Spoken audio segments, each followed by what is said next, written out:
The first time America really noticed her, it wasn't because of a scandal. It was because she felt real. On screen, Sydney Sweeney didn't just play a character.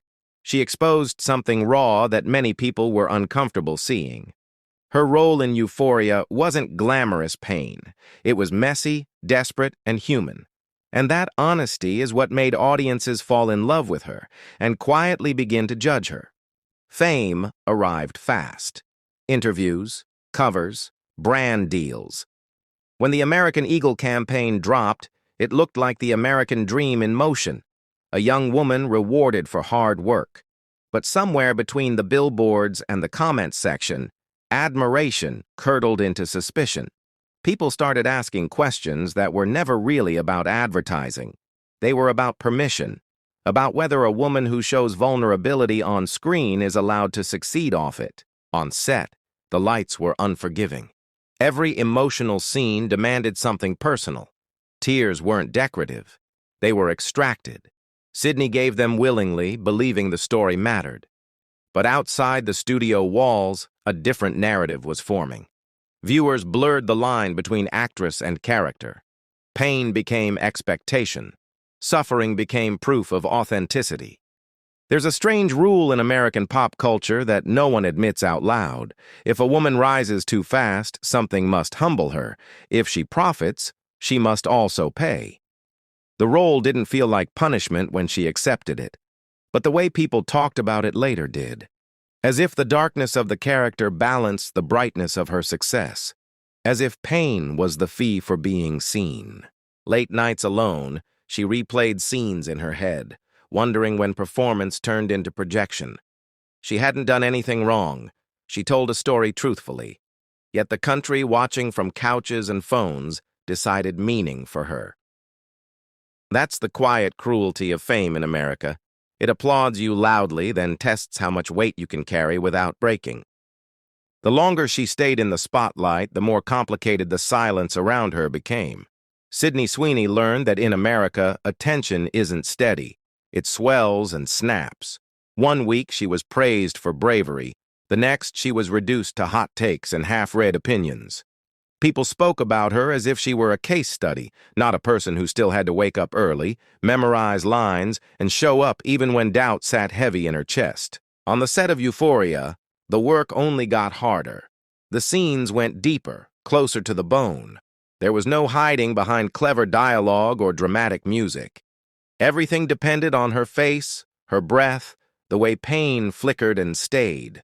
The role demanded vulnerability, but vulnerability off-screen was dangerous.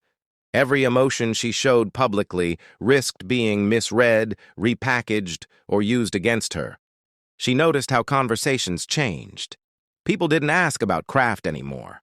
They asked what it was like to play someone so broken, as if the character explained her, as if success needed a disclaimer. In a culture obsessed with moral balance, it felt like her ambition unsettled people. A woman could be talented or she could be marketable, but being both made others uncomfortable. There were nights she sat alone, scrolling past opinions she never asked for, wondering how strangers felt so certain about her inner life. They spoke as if pain was her brand, as if she owed the public endless access to her emotions because she had once shown them on screen. That's when the weight pressed hardest. Not during filming, but after, when the cameras stopped and the judgments didn't. Still, she kept going. Not out of defiance, but out of belief. Belief that stories matter. Belief that portraying discomfort can lead to understanding. She reminded herself that art isn't meant to be safe, and neither is truth. If the role made people uneasy, maybe it was doing its job, and if the noise grew louder, she learned to listen inward instead, to the quiet voice that told her she didn't need to suffer to deserve her place. By the time the noise began to fade, Sydney Sweeney understood something most people never see from the outside. Fame doesn't end arguments. It just outlives them. Opinions moved on to the next headline, the next face. What stayed with her was the work, the long days, the moments where a scene finally landed because she trusted herself instead of the crowd. She stopped trying to correct the story others were telling. America has a habit of simplifying women into lessons, warnings about ambition, beauty, success. She decided not to participate. On set, she focused on craft again. Not what a scene would become online, but what it needed to be in that moment. The character's pain was not hers to explain away. It existed so viewers could feel something real, maybe even recognize themselves. Looking back at Euphoria, she no longer saw punishment or reward. She saw risk. And choosing risk is what made the role matter. The discomfort people felt wasn't proof she'd gone too far. It was proof the story touched a nerve. Art that doesn't unsettle anyone rarely changes anything. She learned to draw boundaries where none existed before. Silence became a skill. Not every criticism deserved a response, and not every compliment needed to be earned through suffering. In a culture that constantly asks women to justify their space, simply existing without apology felt radical. What audiences rarely understand is that strength doesn't look loud. Sometimes it looks like showing up again after being misunderstood. Sometimes it's letting a performance speak long after the commentary fades. She didn't need redemption because she had done nothing wrong. She told the truth as best she could, and then she let go. In the end, the story people tried to attach to her unraveled on its own.